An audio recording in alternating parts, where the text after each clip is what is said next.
हेरवाड घोसरवाड जिल्हा मार्गावर गेल्या आठवड्याभर सुमारे 100 मीटर अंतरावर जुन्या घराचे दगड, वीट, माती रस्त्याच्या साईड पट्टीवर टाकल्याने अपघात झाला होता।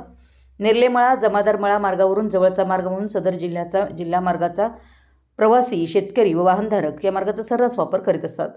घोसरवाड, दत्तवाड, दानवाड, एकसंबा, मलिकवाड, सदलगा या भागातील प्रवासी वाहनधारक या मार्गाचा वापर करतात।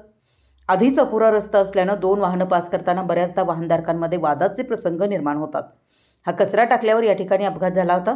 याबाबत संबंधितांकडे तक्रार करूनही उपयोग झाला नव्हता। मात्र मराठी एस न्यूजमध्ये याबाबतचं वृत्त प्रसिद्ध होताच सोमवारी सकाळी दगड, विटा व माती काढण्यास सुरुवात झाली। मंगळवारी मार्ग मोकळा झाला। हेरवाड प्रतिनिधी, मराठी एस न्यूज।